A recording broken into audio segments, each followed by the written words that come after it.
Hello everyone, welcome to brain shocks. तो इस video में डिस्कस करूंगा ईएससी के जो जनरल स्टडीज का पेपर है उसमें एप्टीट्यूड के सेक्शन के क्वेश्चंस। ठीक है, टोटल 2022 का जो एग्जाम था 11 क्वेश्चन एप्टीट्यूड के। ठीक है, लेवल कुछ क्वेश्चन काफी इजी थे, कुछ हल्के से लेंथी थे। ठीक है, तो देखते हैं। तो जैसे फर्स्ट क्वेश्चन है, हमें 3 फैक्ट दिए हुए हैं। ठीक है, फर्स्ट फैक्ट क्या कहता है, जेसिका हैज 4 चिल्ड्रन। ठीक है, सेकंड है 2 of the children have blue eyes and 2 of the children have brown eyes. ठीक है, टोटल 4 बच्चे हैं, उसमें से 2 की आइज जो हैं वो ब्लू हैं और 2 की आइज जो हैं वो ब्राउन है। ठीक है, और थर्ड फैक्ट कहता है half of the children are girls, मतलब 4 का हाफ होगा 2, 2 लड़कियां हैं। उससे हमें क्या पता चल जाएगा कि 2 लड़के होंगे फिर। ठीक है, ये चीज हमें तीनों फैक्ट से पता चलती है। फिर उन्होंने पूछा है if the first 3 statements are facts which of the following statements must be also a fact. ठीक है, कि ये फैक्ट है, इसके बाद ये 3 में से कौन सा मस्ट कि होगा ही होगा। ठीक है, तो देखो ये क्या कहता है, at least 1 girl has blue eyes. ठीक है, तो फर्स्ट फैक्ट जो कहता है at least 1 girl has blue eyes, तो ये कंफर्म नहीं है क्योंकि हमें कोई रिलेशन नहीं दिया कि लड़के की आंखें नीली हैं, लड़की की आंखें नीली हैं या ब्राउन है। ठीक है, कुछ भी हो सकता है। ये भी हो सकता है कि दोनों लड़कियों की आंखें ब्राउन हो और दोनों लड़कों की आंखें ब्लू हो, ये भी पॉसिबिलिटी है। तो ये फर्स्ट जो है स्टेटमेंट ये फैक्ट नहीं है। ठीक है, सेकंड जो है 2 of the children are boys, ये सही है ना। हमें इन तीनों से पता चलता है कि अगर 2 उसने लड़कियां दी हैं हाफ, तो बाकी हाफ बॉयज होंगे। ठीक है, ये कंफर्म है, ये मस्ट बी ट्रू होना चाहिए। ठीक है, और तीसरा है the boys have brown eyes, ये भी कंफर्म नहीं है क्योंकि हमें रिलेशन दिया ही नहीं है कुछ, तो ओनली ये करेक्ट है। ठीक है, ए ऑप्शन आ जाएगा इसका। आगे देखते हैं, ये काफी आसान क्वेश्चन था बट ये मैंने गलती की है क्योंकि इसमें जो बड़ा क्वेश्चन होता है जब स्टेटमेंट बहुत ज्यादा बड़ी है तो यहाँ पे एक एक वर्ड ध्यान से पढ़ना पड़ता है। एक वर्ड भी अगर आपने स्किप किया तो उसका मीनिंग ही चेंज हो जाता है। ठीक है, तो इसमें देखते हैं कि कैसा रहा और क्या गलती की मैंने। तो देखते हैं, the children are pursuit of a dog whose leash has broken. ठीक है, एक डॉग है, उसकी जो रस्सी है वो टूट गई है, उसके पीछे कर रहे हैं लोग। James is directly behind the dog, James जो है डायरेक्टली बिहाइंड द डॉग है। ठीक है, तो मैं लिख लेता हूं ऐसे, यहाँ पे डॉग है। ठीक है, अब डॉग इस डायरेक्शन में भाग रहा है। ठीक है, उसके पीछे है जेम्स। ठीक है, फिर क्या बोलता है, James is directly behind the dog, Ruby is behind James, Ruby है वो जेम्स के बिहाइंड है। ठीक है, रेशल इज बिहाइंड रूबी। ठीक है, RAC। अब क्या है, अब है Max is ahead of the dog. ठीक है, मैक्स जो है डॉग के आगे है, walking down the street in the opposite direction, मतलब मैक्स जो है डॉग से आगे है बट ऑपोजिट डायरेक्शन में वॉक कर रहा है। ठीक है, इन्होंने क्या है, as the children and dog pass Max turn around and join the pursuit. ठीक है, तो जैसे ही डॉग ये आपस में एक दूसरे को क्रॉस करते हैं और डॉग और चिल्ड्रन पास हो जाते हैं तो मैक्स इनको ज्वाइन कर लेता है। अब इन्होंने कहा है ही रन्स बिहाइंड रूबी। ठीक है, तो इसका क्या मतलब है, मैक्स जो है जब ये दोनों क्रॉस करेंगे, भाग मैक्स इधर चलता हुआ आएगा तो मैक्स अब दोबारा इस डायरेक्शन में इनके साथ ही भागना चालू कर देगा। ठीक है, अब क्या बोलते हैं, he runs behind the Ruby. अब देखो यहाँ पे गलती क्या हुई, मुझसे गलती हुई, ये वर्ड जेम्स, मैंने ये वर्ड स्किप कर दिया। तो अभी क्या है, जेम्स का रोल आना था, मैं अभी मैक्स पे चल रहा था कि जो ये अभी जेम्स करने वाला मैंने मैक्स का कर दिया, इस वजह से मेरा गलत हो गया क्वेश्चन। ठीक है, तो देखो, James run faster and is along side the dog on the left. ठीक है, तो जेम्स जो है थोड़ा तेज भागता है और डॉग के लेफ्ट साइड आ जाता है, लेफ्ट साइड अलोंग साइड।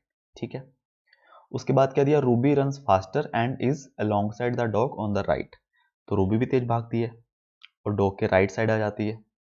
ठीक है, तो अब क्वेश्चन क्या बचा है, which child is directly behind the dog, कौन बचा, मैक्स। ठीक है, मैक्स आएगा आंसर। मैंने जेम्स टिक किया था जो गलत है क्यों? क्योंकि मैंने क्या किया, मैंने यहाँ पे स्किप कर दिया जीन, मैं वर्ड, तो यहाँ पे मैं मैक्स जो चल रहा था पीछे, मैक्स ही, तो मैक्स के हिसाब से कर दिया मैंने, मैक्स को मैं आगे ले गया, तो वो गलती हुई। ठीक है, तो ये काफ़ी ऐसी मिस्टेक काफ़ी नॉर्मल है एग्जाम में, तो इसलिए बहुत ध्यान से देखना है, एक एक वर्ड, एक एक लाइन, ढंग से क्वेश्चन पढ़ना है। ठीक है, अभी ये काफ़ी इजी क्वेश्चन है। At the basketball game, Henry was sitting in the seat 253. Marla was sitting to the right of the Henry in seat 254. In the seat to the left of Henry was George. Inji was sitting to the left of the George. Which seat in is Inji sitting in? ठीक है, तो देखते हैं। सबसे पहले तो Henry बैठा है,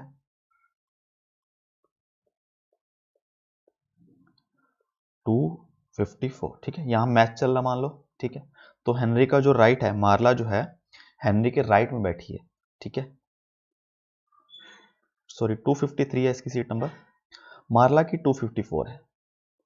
ठीक है, इसके बाद जो जॉर्ज है वो हेनरी के लेफ्ट में बैठा है, तो यहाँ पे जॉर्ज बैठा है। ठीक है, उसके बाद जो इंजी है वो इसके लेफ्ट में बैठा है, तो इसका सीट नंबर फाइंड करना है। तो कंफर्म है कि 253 यहाँ पे, 254 यहाँ पे, तो ऑब्वियसली यहाँ पे 252 होगा और यहाँ पे 251 होगा। ठीक है, ये तो काफी इजी क्वेश्चन था। अब आगे देखते हैं। The difference between simple interest and compound interest on a sum for 2 years at 8% when interest is compounded annually is 16 रुपए, 16 rupees. If the interest were compounded half yearly, the difference in two interests would be nearly। ठीक है, ये काफी lengthy question था कि इसमें Calc आसान है बट कैलकुलेटर नहीं अपने पास, तो इसलिए थोड़ा मुश्किल हो जाता है। तो पहले अपन सिंपल कंपाउंड इंटरेस्ट देख लेते हैं। कंपाउंड इंटरेस्ट क्या होगा, principal amount 1 plus rate by 100 की पावर n ड्यूरेशन -1। ठीक है, तो ये होना चाहिए, p हमें पता नहीं है, प्रिंसिपल अमाउंट 1 प्लस रेट जो है 8% है, पावर 2 -1। ठीक है, ये हो जाएगा, इसको करोगे तो 27 डिवाइड बाय 25 का स्क्वायर -1, ये आ जाएगा 27729 minus 625 divide by 625 into P, तो ये आएगा हमारा 104 डिवाइड बाय 625 पी। ठीक है, ये आ गया हमारा कंपाउंड इंटरेस्ट। उसी तरह अगर मैं सिंपल इंटरेस्ट काउंट करना चाहूँ, ये तो आसान है, P into R into T divide by 100। तो प्रिंसिपल अमाउंट हमें पता नहीं है, रेट है 8, टाइम है 2 साल, डिवाइड बाय 100, ये आ जाएगा 4/25 पी। ठीक है, अभी इन दोनों का डिफरेंस जो है 16 रुपए है, तो वहां से हमारा क्या आ जाएगा, हमारा P आ जाएगा, मतलब 104 divide by 625 P minus 4/25 equal to 104 minus 25 625 P equal to 4/625 P is equal to, ये डिफरेंस कितना है 16, तो यहां से जो P है वो आ जाएगा 16 इंटू 4, 16 इंटू 625 डिवाइड बाय 4, 25 चौका 100, 1 26 2500।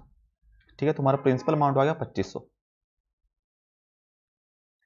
और इसके बाद सिंपल इंटरेस्ट देख लो, वो तो कांस्टेंट ही रहने वाला अगर कुछ भी हो जाए, P into R into T divide by 100, 2500 into 8 into 2 divide by 100, तो ये आ जाएगा 400। ठीक है, 400 रुपये आ गया। अभी क्या बोला इन्होंने, ये बोल रहे हैं कि अगर हम इंटरेस्ट को कंपाउंडेड करें हाफ ईयरली तो कितना डिफरेंस आएगा दोनों इंटरेस्ट के बीच में। ठीक है, तो अगर मैं इंटरेस्ट करता हूं कंपाउंडेड हाफ ईयरली, तो मेरा जो रेट है वो 4% हो जाएगा और 2 साल में 4 हाफ ईयर्स हो जाएंगे। ठीक है, तो उस केस में जो हमारा कंपाउंड इंटरेस्ट है वो कितना आएगा, P 1 प्लस, फॉर्मूला तो वही सेम ही आएगा, बस R और N चेंज हो जाएगा। ठीक है, तो आ जाएगा 2500, 1 प्लस रेट हो गया आधा 4 और हाफ ईयर हो गए वो भी 4 हो गए 2 साल में। ठीक है, इसका कैलकुलेशन काफी लेंथी था, ये आ जाएगा 26 डिवाइड बाय 25 की पावर 4-1, ठीक है। तो ये काफ़ी मुश्किल है, अगर अपन विदाउट कैलकुलेट करना चाहें तो। इसका जो मैंने किया था, मैंने इस तरीके से किया कि मैंने इसके क्या किया, 26/25 की पावर 4 है, तो इसको अगर मैं 26/25 की पावर स्क्वायर का स्क्वायर करूं तो a square minus B square को मैंने क्या किया, a plus B a minus B ऐसे लिख दिया, तो उससे थोड़ा सा इजी हो गया ऐसे। ऐसा नहीं है कि मैंने पहली बार में इतना कर लिया था, काफ़ी एफर्ट लगा, बट ये है कि एप्टीट्यूड में के क्वेश्चन में ऐसा है कि अगर हो गया तो 100% सही है, तो इस वजह से एफर्ट कर सकते हैं। बट कभी भी ऐसा क्वेश्चन आए जिसमें टाइम लग रहा हो, उसको पहले मत अटेम्प्ट करो, उसको पेपर के लास्ट तक बचा के रखो, क्योंकि अगर मेरे टाइम बचा तो ही करूंगा, नहीं तो ऐसा क्वेश्चन आपके 5-6 क्वेश्चन इतना टाइम खा जाएगा। ठीक है, 2626 का जो स्क्वायर है वो होगा 625 माइनस 1,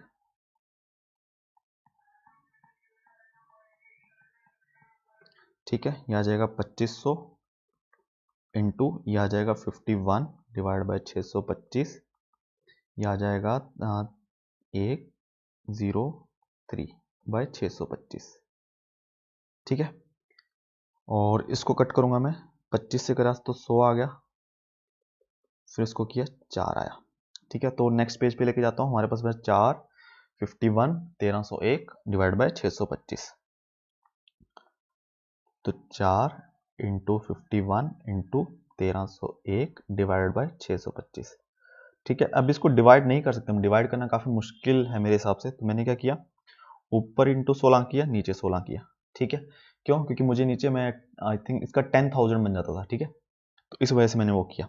तो यह आ जाएगा 64 इंटू 51 इंटू 1301 डिवाइड बाय, ये 10,000 ही बनेगा, क्योंकि 25 जो 25 है 400, हाँ 10,000 बनेगा, ठीक है। अब ये कैलकुलेशन करनी पड़ेगी आपको, जैसे 1301 और 51 की कर लेते हैं पहले, 10315065, ठीक है, 15366। अब 64 से करनी है, 40, 4 3 12 4, 24 25, 24 25 और 26, 6 30 18 21 36 38 39, ठीक है, 4 6 4 6 4 6 2 4, ठीक है। अभी ये क्या है, 4246464 डिवाइड बाय 10,000, तो ये आ जाएगा 10,424.6464, ठीक है। तो यहां से आ गया कंपाउंड इंटरेस्ट 424 रुपये .64 तो सिंपल इंटरेस्ट था 400, ठीक है, तो ये माइनस कर दो बस, सिंपल 24.64 आ गया, ठीक है, ये आ गया आंसर, ठीक है। तो ये क्लिक करने पे देखो, अगर हम डायरेक्टली पावर 4 करेंगे तो काफी मुझे नहीं लगता होएगा वो क्वेश्चन, बस इससे थोड़ा सा इजी हो गया कैलकुलेशन, ठीक है। बट ऐसा क्वेश्चन पहली बार में अटेम्प्ट नहीं करना है, ठीक है। अब देखते हैं, इन्होंने बोला कि library has 2 books each having 3 copies, ठीक है, 2 बुक है उनके पास जिनकी 3-3 कॉपी है, मतलब कोई ए बुक मान लो, ए और बी बुक है, उसकी 3-3 कॉपी है। उसके बाद क्या है, 3 कोई और बुक्स हैं जिनकी 2-2 कॉपी हैं। वो फिर बोलते हैं कि in how many ways can all this books be arranged in the shelf so that copies of same book are not separated, ठीक है। तो हमें साथ साथ रखनी है, तो ऐसा मान लो कि ये कोई 3 बुक है, ए ए, ठीक है, एक 2 बुक है जिसकी 3 कॉपी है,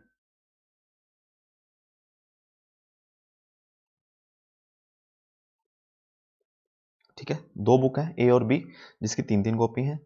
फिर अभी क्या है, अभी हमारे पास 3 बुक हैं जिसकी 2-2 कॉपी है,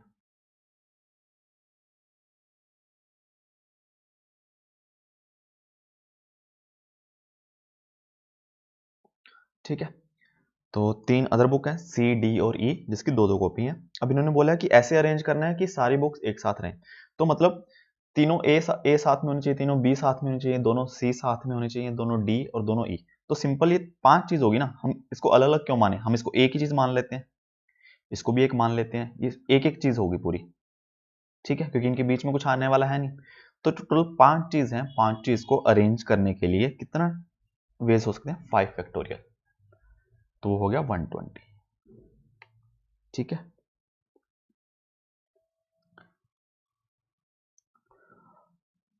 अभी नेक्स्ट क्वेश्चन है 21 mango trees, 42 apple trees, 56 orange trees have to be planted in rows such that each row contains the same number of trees of one variety only.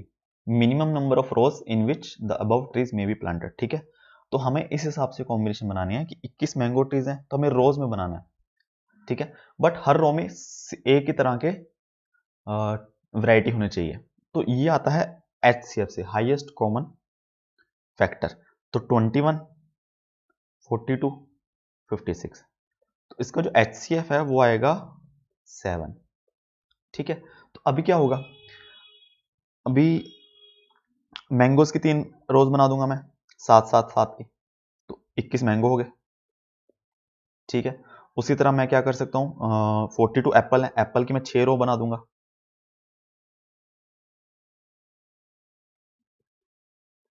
ठीक है, 42 हो गए। तो इसकी रो होंगी 3, इसकी होंगी 6। उसी तरह मैं कितनी रो बना दूंगा इसकी, ऑरेंज की बनाऊंगा 8, 1 2 3 4 5 6 7 8, ठीक है, 56 ऐसे आ जाएंगे और ये आ जाएगा 8। तो बस कितनी रोज होगी, 3 6 9 8 17, ठीक है। तो क्या करना है इसमें, HCF लेना है ऐसे क्वेश्चंस में, ठीक है। A general wishes to draw up his 3 6 5 6 2 soldiers in the form of solid square, ठीक है। After arranging them he found that some of them are left over, how many are left, ठीक है। तो उसको square बनाना है, ठीक है। तो स्क्वायर हम बना सकते हैं और इतने सोल्जर्स का उतने स्क्वायर बनाया, ठीक है, स्क्वायर फॉर्म में अरेंज किया और कुछ सोल्जर्स बच गए। तो इसका मतलब हमें परफेक्ट स्क्वायर ढूंढना है, इससे कम वाला जो हमें वैल्यू दी है, ठीक है। तो इसको हम परफेक्ट स्क्वायर, तो जो स्क्वायर रूट का फॉर्मूला है, मतलब एक तरीका होता है कि जैसे मैंने पेयर बना लिया पीछे से, यहां से 3 बचा, तो मैं 1 1 1 ऐसे, ठीक है, 1 इंटू 1 तो 2 6 5, ठीक है। तो यहां से मुझे 1 का डबल उतारना है 2। अब मुझे 2 के साथ एक ऐसा डिजिट लगाना है जिससे मैं मल्टीप्लाई करूं और 265 से कम आए, मतलब 2 के साथ अगर मैं 3 लगाता हूं तो मुझे 3 से मल्टीप्लाई करके कुछ नंबर बताना है, ठीक है। तो अगर मैं देखो 9 8 तक काफी बड़ी रकम है ना, 265 है, अगर मैं 8 करता हूँ 28 इंटू 28, 28 इंटू 8 64, 8 दूनी 16 और 22, ठीक है, ये भी कम है काफी, 29 चेक करते हैं, 1 9 दूनी 18 और, ठीक है, तो 9 आएगा यहाँ पे, तो 9 आएगा 261, ठीक है, 462। तो यहाँ पे 9 लिख दिया मैंने और 9 का डबल उतार लिया 38। अब 38 के साथ तो 1 ही लगाना पड़ेगा, ठीक है, 2 लगाएंगे तो ज्यादा हो जाएगा, ठीक है।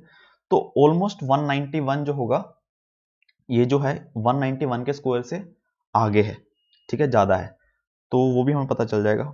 तो 191 का स्क्वायर बनेगा, वो चेक करते हैं, 191 9 1 17 191, ठीक है, 1 8 4 6 3, ठीक है। तो इतने में से जो हमारे 3 6 5 6 2 थे, उसमें से इतने सोल्जर्स उनने लेके स्क्वायर बना दिया और जो बाकी बचे, कितने बचे, वो 81, ठीक है।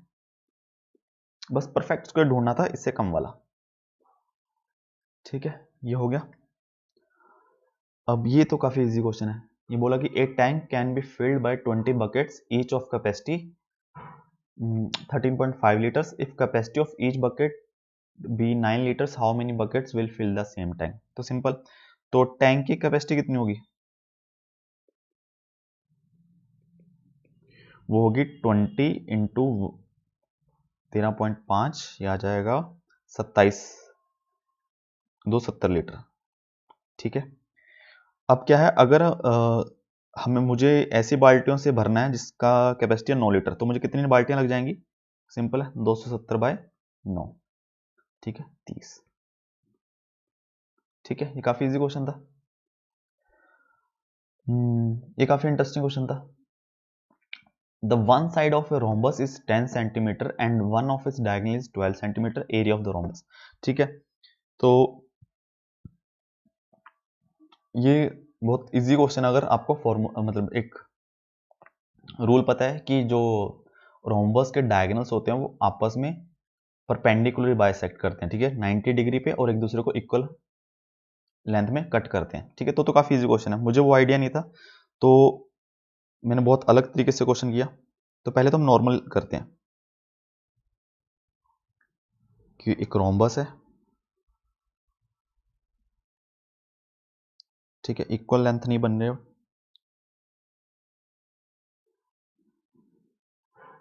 तो एक तो ये एंगल 90 होगा, ठीक है, ये ध्यान रखना है, 10 10 10 10।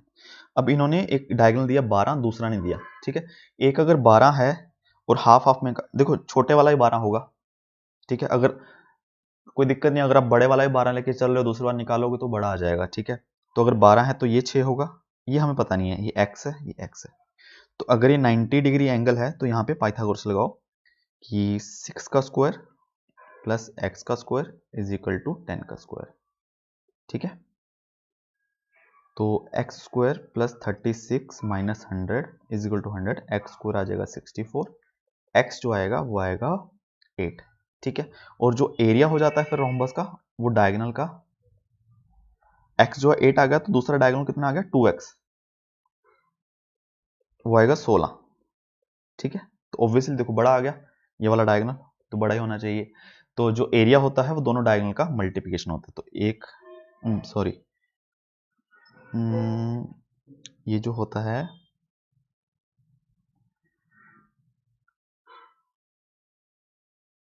8 आ गया, 16, इसका एरिया था 96, आई थिंक हाफ इंटू दोनों डायगोनल का ये। ठीक है, तो 12 इंटू 8 96। ठीक है, जैसे इसका अगर ट्रायंगल का एरिया फाइंड करना चाहूँ 1/2 इंटू 6 इंटू 8, ये आ जाएगा 24। ठीक है, एक ट्रायंगल का एरिया इंटू 4 कर दो 96।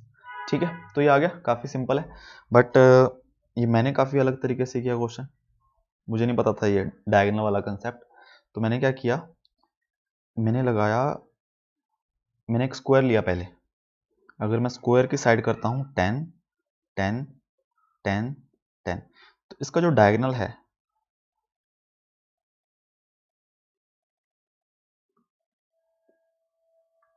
ठीक है, डायगोनल आएगा स्क्वायर रूट ऑफ 10 का स्क्वायर प्लस 10 का square is equal to square root of 200 is equal to 14 point something, जो भी है अप्रोक्सीमेट।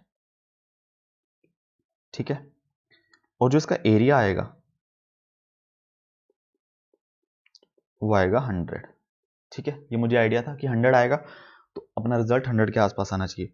और फिर अगर मैं इसको रोम्बस बनाने का ट्राई करता हूं, है ना, तो उससे क्या होगा, इसका एरिया कम ही होएगा। ठीक है, क्योंकि ऐसे स्क्वायर जो है ऐसे टिल्ट हो रहा है। ठीक है, तो मैंने क्या किया, अब क्या है इसमें 10 10 10 10, अब ये है 12, मान लो मुझे इसका एरिया फाइंड करना है। ठीक है, ये 12 आ गया, क्योंकि अगर मैं इसको थोड़ा टेढ़ा करूंगा तो 14 से 12 आ गया। ठीक है, मुझे इसका एरिया फाइंड करना। अब मैंने क्या किया, फिर मैंने एक और रोम्बस लिया। ठीक है, थोड़ा और टिल्ट कर दिया उसको मैंने, ऐसा मान लो, जिससे क्या हुआ, जिससे इसका जो एक डायगोनल वो 10 हो गया।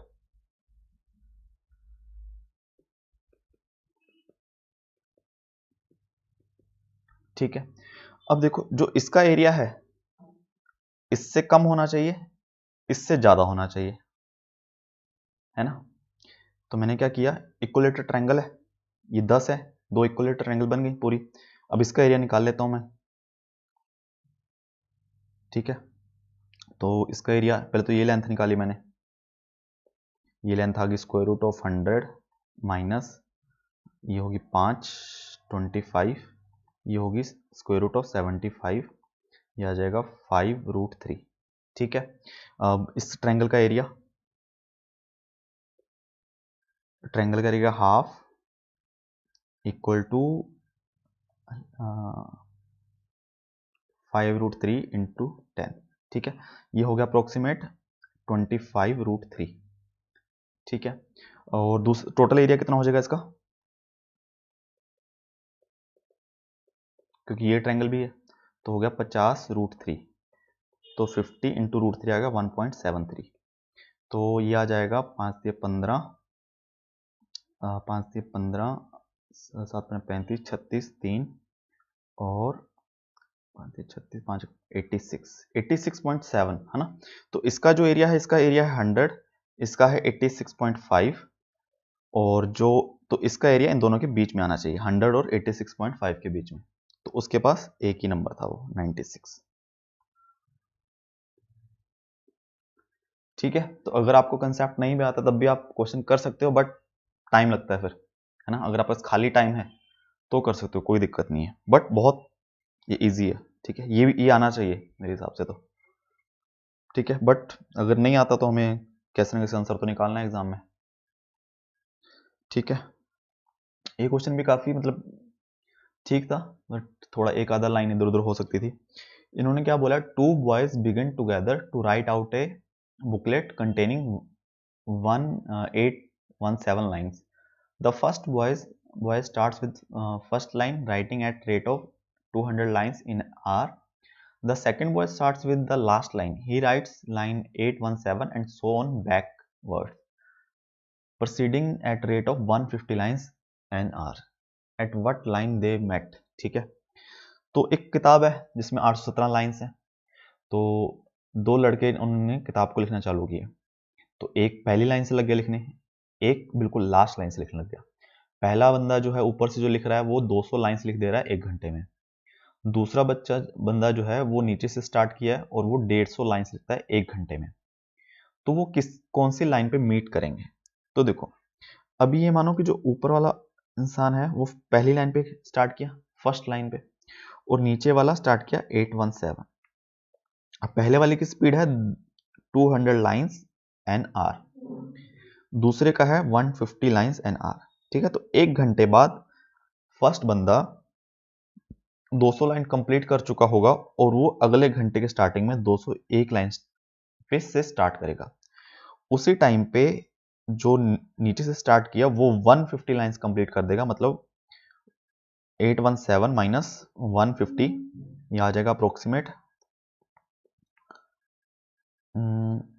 76, है ना, 76 और 7667, ठीक है। ये होगा 667 लाइन पे, ठीक है। अब फिर आगे 1 घंटे बाद देखते हैं, 1 घंटे बाद 201 से लेके 400 तक ऊपर वाला बंदा कंप्लीट कर देगा और वो 401 पे होगा, ठीक है। उसी तरह ये जो होगा वो होगा 517 पे, 517वीं लाइन लिखना स्टार्ट करेगा। ये 300 लाइन कंप्लीट कर चुका है, वो ऊपर वाला 200, ठीक है। अभी देखो, अभी हमें क्या करना पड़ेगा, 1 घंटे के हिसाब में हमें कम का लगाना पड़ेगा। हम करते हैं अभी 1 घंटा 60 मिनट में क्या हो रहा है, एक तो 200 कर दे रहा है और दूसरा जो है वो 150। तो हम ऐसा करते हैं 6 मिनट का हिसाब लगा लेते हैं कि 6 मिनट में जो ऊपर से स्टार्ट कर रहा है वो 20 लाइन लिख रहा है और जो नीचे वाला 15, है ना, 60 कर लेते हैं, या फिर क्योंकि अभी 117 का डिफरेंस बचा है, 60 करना पड़ेगा। और ठीक है, जहाँ फिर 12 देखते हैं, 6 मिनट में 20 और 15 है, 12 मिनट में 40 और 30, यह ज़्यादा अच्छा है। 12 मिनट बाद देखते हैं, तो 12 मिनट बाद इसने क्या किया, 401 से स्टार्ट किया, 12 मिनट में इसने 40 लाइन लिख दी, मतलब 441 पे पहुंच गया, अभी 441 लिख रहा है, और इसने 30 लिख दी, तो ये लिख रहा होगा 487, ठीक है। इसके बाद अभी बचा है, अभी हमें 6 मिनट के हिसाब से लेना पड़ेगा, तो ये लिख रहा है 6 मिनट में 20 लाइन लिख दी इसने, तो मतलब ये होगा 461 पे। और जो नीचे वाला है इसने 15 माइनस करो तो ये होगा 473 पे। ठीक है, 473 पे। अब देखो, अब हिसाब लगाओ। अभी हमें आना पड़ेगा और नीचे आना पड़ेगा। अभी हमें 4 और 3 में आना पड़ेगा कि ये जब तक ये 4 लाइन लिख देता है तो ये 3 लाइन लिखता है। ठीक है, तो ये 4 लाइन कंप्लीट कर देगा, 461 लिख देगा, 462 लिख देगा, 463 लिख देगा, 464 लिख देगा। ये जब 461 से स्टार्ट किया उसी दौरान ये 3 लाइन लिखता है, तो मतलब 472, 471। ठीक है, ये हो गया। तो अभी ये अब पहुंच गए हैं 465 लाइन, और जो दूसरा बंदा है 470 लिख रहा है। ठीक है, अब देखो, अब अभी हमें करना पड़ेगा 4 और नीचे आना पड़ेगा हमें। अभी हमें आना पड़ेगा 465, तो मुझे आना पड़ेगा 2 लाइन। जब ये 2 लाइन लिख देता है ये 1.5 लाइन लिखेगा, है ना। 2 लाइन मतलब ये 465 लिखा है इसने, और इसने 466 क्या कर दी, कंप्लीट कर दी। 2 लाइन इसने कंप्लीट कर दी। इसने क्या किया, 1.5 लाइन मतलब 470 ये लिख रहा है, और इसने क्या किया, एक गलती हो गई हमारे से। मैंने क्या किया था, 15 माइनस करना था, यहाँ पे मैंने क्या किया 487 से माइनस किया 15, यहाँ पे गलती हो गई हमारे से, 2 आना चाहिए, 210। ठीक है, इसी वजह से यहाँ पे आना चाहिए 469। ठीक है, अब देखो 465 से स्टार्ट किया, ये 469 से अभी स्टार्ट किया, इसने 2 लाइन लिख दी, 465 भी लिख दी, 466 भी लिख दी। उतने टाइम में इसने 1.5 लाइन लिखी है, मतलब ये 489 के, सॉरी 468 के हाफ में बैठा है, जो नीचे से स्टार्ट किया। ठीक है, इसके हाफ में बैठा है, तो इसका क्या मतलब होगा, अभी ये तो तैयार बैठा है 467 लिखने के लिए, और ये है 468 हाफ। ठीक है, तो क्या बचा 467, यहां पे मिल जाएंगे।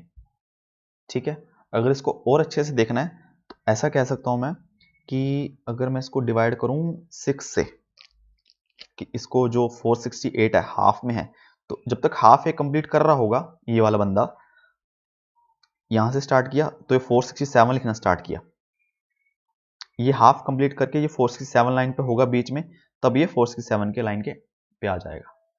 ठीक है, तो ये आंसर बनेगा। मतलब थोड़ा सा है, क्योंकि हमें जैसे यहाँ पे गलती होगी एक की तो दिक्कत है, क्योंकि यहाँ पे जो आंसर हैं वो भी सारे बिल्कुल पास पास हैं। ठीक है, तो इसका बी आएगा। ये लास्ट क्वेश्चन है। Rohit spent 40% of his monthly income on food items and 50% of the remaining on clothes and convenience. He saves 1/3 of the remaining amount after spending on food, clothes and convenience. If he saves 19,200 every year, what is his monthly income? ठीक है, तो start करते हैं x से, कि suppose करते हैं उसकी एक्स है इनकम, मंथली इनकम। अब इन्होंने जो सेविंग है वो पर ईयर का दिया हुआ है, तो हम सेविंग क्या करते हैं, पर मंथ का कर लेते हैं। वो आ जाएगा 1/12/1600। ठीक है, मंथली सेविंग्स उसकी हैं 1600, 12/1/12/72। ठीक है, 1600 है मंथली सेविंग। अब एक्स उसकी वो है इनकम है, तो उसमें 40% जो है फूड आइटम पे स्पेंड कर देता है,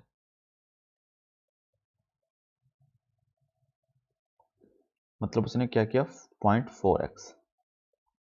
ठीक है, अब रिमेनिंग कितना बचा,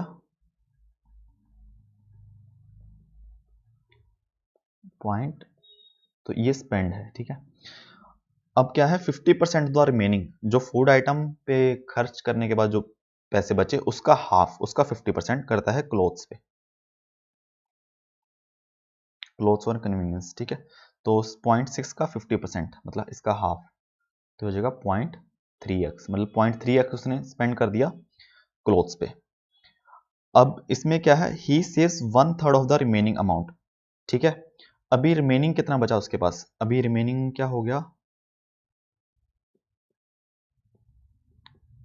ठीक है 0.4x जो है उसने फूड आइटम पे खर्च कर दिया था, तो 0.6 बचा था, 0.6 में से उसने हाफ कर दिया क्लोथ्स पे, अब रिमेनिंग जो बचा वो बचा 0.3x।